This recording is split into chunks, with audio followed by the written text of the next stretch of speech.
Ketua Bapilu PDI Perjuangan Bambang Wuryanto alias Bambang Pacul angkat bicara terkait pernyataan Ketua Umum PKB Muhaimin Iskandar yang ingin mengalahkan PDIP di Jawa Tengah pada pemilu 2024 mendatang. Ketua DPD PDIP Jateng itu memahami pernyataan Caimin karena posisinya sebagai Ketua Umum PKB dan juga bakal calon wakil presiden, sehingga menurutnya wajar jika Caimin ingin menang di Jawa Tengah. Namanya juga usulannya ya boleh-boleh saja. Gitu loh, boleh-boleh saja, tapi nanti selalu yang kayak begitu ada yang setuju dan ada yang nggak setuju. Gitu loh, selalu aja ada yang nggak setuju dan yang setuju. Republik ini sudah seperti itu, ya toh. Nah, kali kalau setiap orang ngambil putusan ya lihatlah risikonya aja. Dukungan beliau berdua memperkuat, memperlancar, mempermudah perjuangan Amin di Jawa Tengah. Jawa Tengah sendiri? Jawa Tengah insya Allah minimal kalau suara itu ya minimal 10 juta lah. Sebagai Ketua Umum, bentar lagi dilaksanakan pemilu Februari tanggal 14 2024. Kita harus serius dan sungguh-sungguh memenangkan Pileg dan Pilpres 2024. Betul? Siap?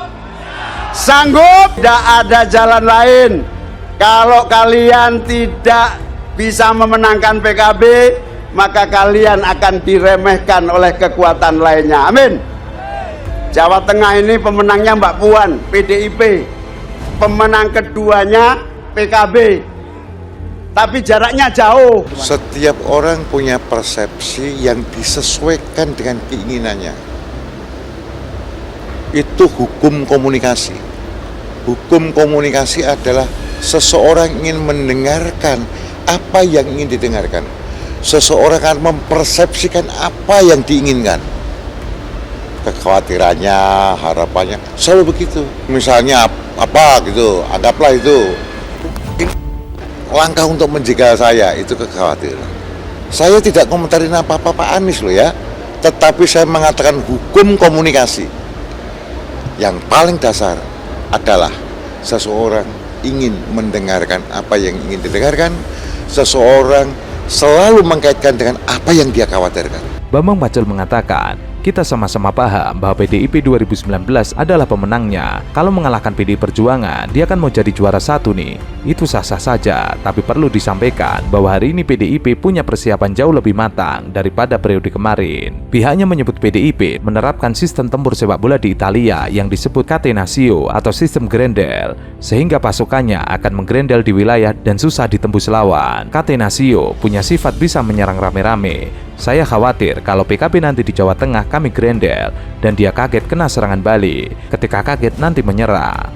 Pacul khawatir ambisi yang diungkapkan Caimin nantinya malah justru menjatuhkan PKB sendiri. Pasalnya, pasukan PDIP saat ini jauh lebih siap tempur. Meski ungkapan Caimin terdengar seolah ancaman, ia mengaku PDIP sama sekali tidak merasa terancam. Bahwa ia mengancam PDIP iya, tapi bagi PDIP itu bukan ancaman. Bagi PDIP sudah menyiapkan kunci kemenangan, hanya satu kok persiapan. Persiapan dari waktu ke waktu sudah diperbaiki. Dalam persiapan itu pakai sistem Grendel dengan sekian pasukan yang kita buat. Pihaknya membeberkan adanya pasukan bintang yang berada di garda terdepan.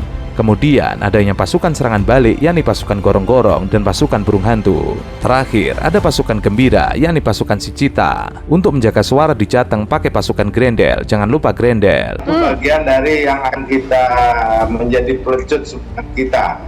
Yang jelas Jawa Timur dari awal itu adalah lumbung suara PKB yang kemudian bergeser sedikit demi sedikit.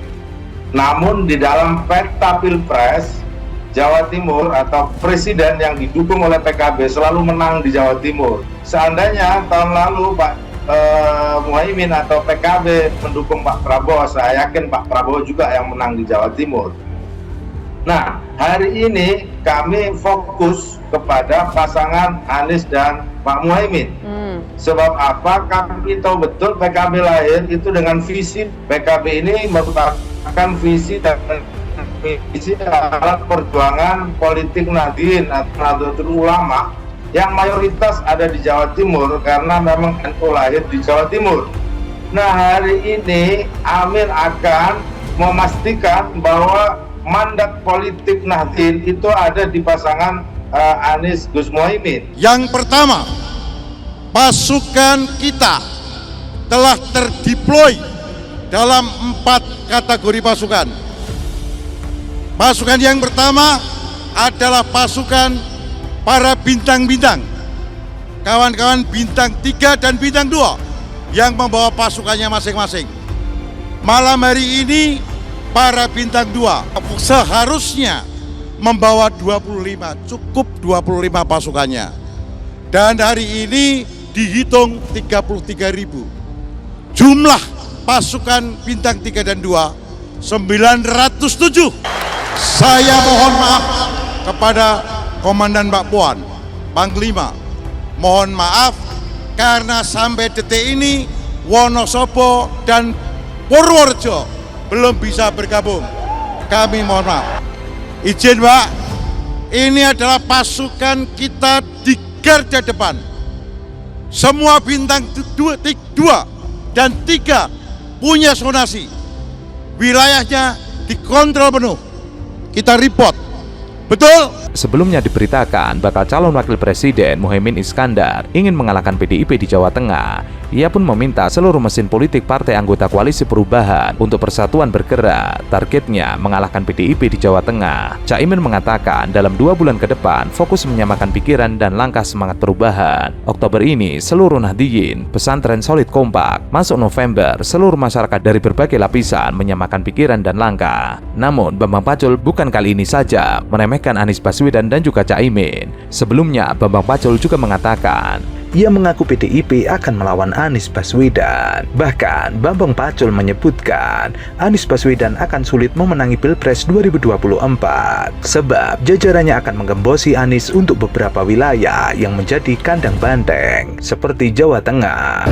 Itu kan harapannya Pak, 20 saja nanti dibuktikan di lapangan. Kemudian di lapangan, di dalam itu kita lihat apakah yang dikatakan itu atau salah. Kalau orang mau bertinju, setiap petinju punya gaya masing-masing. Jos Foreman punya gaya, petinju punya gayanya masing-masing. Maka nanti di dalam pertempuran atau dalam bertinju akan kelihatan hasilnya akan kelihatan. Nah, itu jadi kita nggak usah beritahu. Menurut Bambang Pacul, Jawa Tengah merupakan basis pemilih PDIP, partai besutan Megawati Soekarno Putri itu. Bambang Pacul menuturkan, pihaknya tidak mempersoalkan keputusan Nasdem yang mendeklarasikan Anies Baswedan sebagai capres. Ia juga menegaskan PDIP tidak merasa ketar-ketir ketika Anies dideklarasikan menjadi capres. Ya boleh-boleh saja, tapi itu tidak ada yang namanya ketar-ketir.